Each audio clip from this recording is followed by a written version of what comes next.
Hi friends, అందరికీ స్వాతంత్ర దినోత్సవ శుభాకాంక్షలు. అందరూ కూడా ఈ స్వాతంత్ర దినోత్సవ వేడుకల్ని ఆనందోత్సాహాలతో జరుపుకుంటున్నారని ఆశిస్తున్నాను. అలాగే అనగా ఆగస్టు 14వ తారీఖున హర్ ఘర్ తిరంగా అనే కార్యక్రమం ద్వారా మేము ఒక స్కూల్కి వెళ్ళడం జరిగిందండి. అక్కడ పిల్లలతో ఆ స్కూల్ ర్యాలీలో పాల్గొనడం జరిగిందండి. చాలా ఆనందంగా ఉంది. మా చిన్నప్పటి జ్ఞాపకాలు గుర్తుకొచ్చాయి. మేము స్టూడెంట్స్గా ఉండేటప్పుడు ఇలాగే జెండా పట్టుకొని వీధులంతా తిరిగి నినాదాలు చేస్తూ వెళ్ళేవారు అండి. ఆ రోజు స్కూల్లో చాలా ఆనందంగా ఉండేది. అదేవిధంగా మేము ఈ ర్యాలీలో పాల్గొని ఈ చాలా పొడవాటి ఈ జెండాని పిల్లలందరూ పట్టుకొని వీధుల్లో తిరుగుతూ ర్యాలీ నిర్వహించారండి. అందులో పాల్గొన్నందుకు చాలా ఆనందంగా ఉంది. అలాగే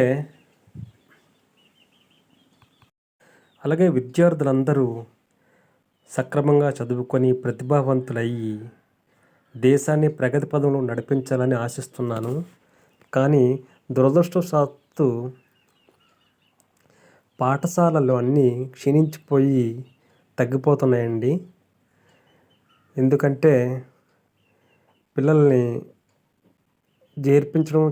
గవర్నమెంట్ పాఠశాలలో పిల్లల్ని చేర్పించడం కానీ, ప్రైవేట్ పాఠశాలకు వాళ్ళు పంపించడం కానీ జరుగుతుంది.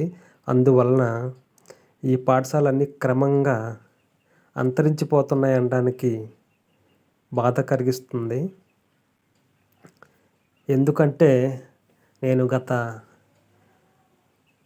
ప్రభుత్వంలో స్కూల్ కమిటీ చైర్మన్గా బాధ్యతలు నిర్వహించానండి. ఇప్పుడు కూడా స్కూల్ కమిటీ చైర్మన్గా ఉన్నాను. కానీ నేను మొదట్లో ఉండేటప్పుడు ఒక 23 పిల్లలు ఉండేవారు. స్కూల్లో 2 టీచర్స్ ఉండేవారు. ఆ స్ట్రెంత్ క్రమంగా తగ్గుతూ ఇప్పుడు ఒకే ఒక్కడు స్థాయికి దిగజారిపోయిందండి. ఇది చాలా బాధాకరం. అలాగే చాలా స్కూళ్ళు కూడా మూతపడిపోతున్నాయి. అదే బాధ అనిపిస్తుంది.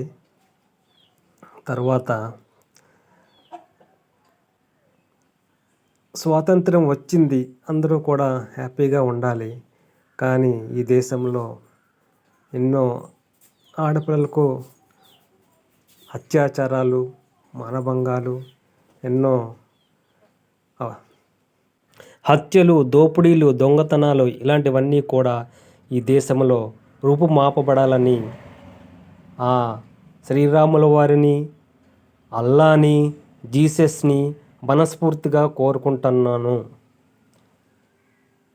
అందరికీ ఇండిపెండెన్స్ డే శుభాకాంక్షలు అండి. Thank you.